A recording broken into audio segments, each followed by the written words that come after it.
Boa noite a todos. Nós temos aqui nesta noite estrelas do processo civil. A conexão, a continência, a litispendência e, por último, mas não menos importante, a prevenção. Boa noite a todos. É um privilégio para mim ter vocês aqui.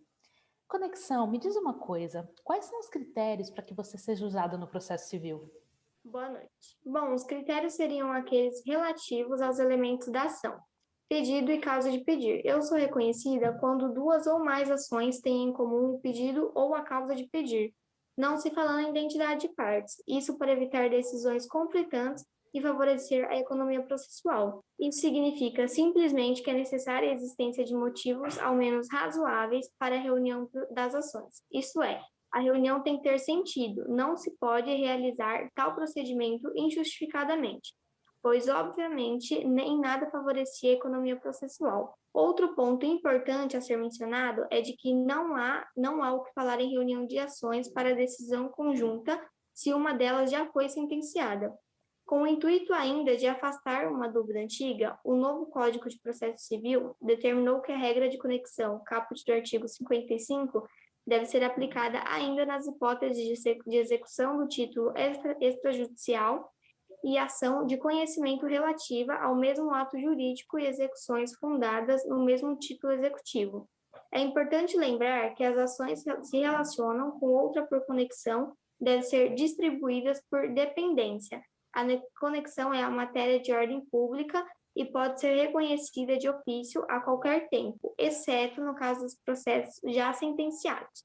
A conexão pode ser alegada como preliminar de contestação.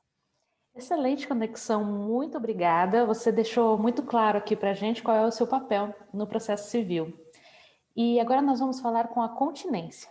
Boa noite, continência. A pergunta que não quer calar. Por que você é tão confundida com a conexão? Boa noite. Não, você tem razão. Existe uma grande confusão entre nós, mas há uma diferença bem clara. Assim como a modificação de competência por conexão, na continência também é necessária a identidade entre as causas de pedido. Logo, essa última seria uma modalidade de primeira. Enquanto na conexão, as causas alcançam diversos segmentos de uma mesma relação jurídica de direito material, na continência, a causa contida veicula apenas uma parte da relação jurídica de direito material, anunciada na causa da continente. Ou seja, não se trata de uma relação de dependência de coisas diversas, e sim uma relação de identidade parcial entre as ações. Ou seja, eu também sou uma forma de modificação de competência, quando entre duas ou mais ações houver identidade quando as partes e a causa de pedir. Mais o pedido de uma, por ser mais ambos, abrange os demais. Configurada a continência, assim como na conexão, deverá ocorrer a reunião dos processos. Se a ação contingente tiver sido proposta anteriormente, no processo relativo à ação contida será proferida a sentença sem resolução do mérito.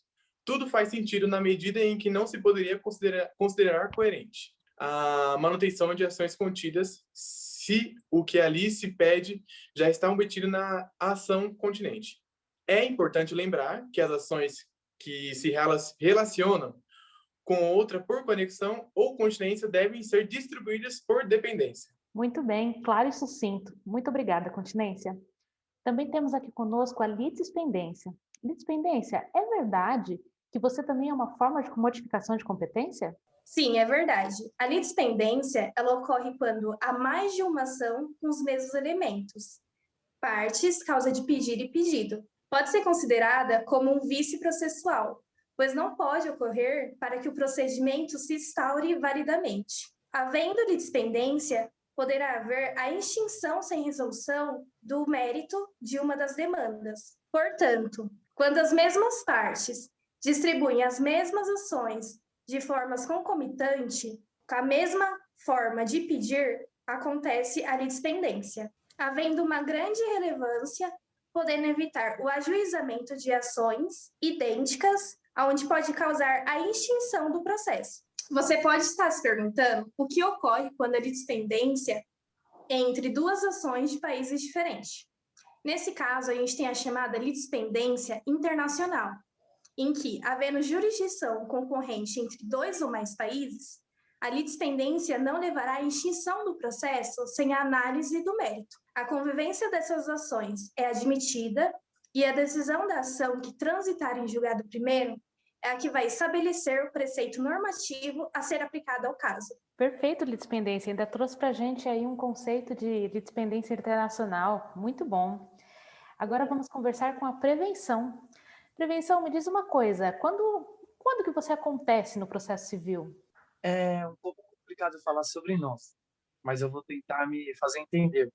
A prevenção consiste na fixação da competência de juízo em face de outro. Quando ambos forem competentes, em se tratando de comarcas diferentes, torna-se prevento o juízo, onde o primeiro verifica a citação válida.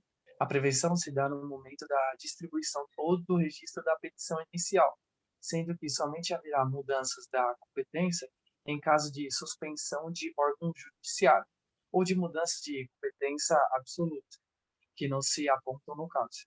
O artigo 58 da nova Lei de Processo simplificou a definição do juízo prevento, adotando o critério único, ou seja, prevento é o juízo em que, primeiramente, ocorre o registro ou distribuição de petição inicial. Importante enfatizar que a prevenção é um importante instituto para a segurança e estabilidade das relações judiciais. O Código de Processo Civil de 2015, ao estabelecer hipóteses de prevenção, o que faz com vistas a evitar decisões contraditórias em causa de conexos, continentes ou assessorias que transmitam em órgãos jurisdicionais distintos, buscando assegurar a integridade, a coerência, a decisões judiciais, assim como a garantia dos princípios da economia processual e da razoabilidade durante o processo. Eu agradeço muito a presença de vocês no nosso jornal. Com certeza vocês esclareceram inúmeras dúvidas, né, dos estudantes de direito ou mesmo dos profissionais da área.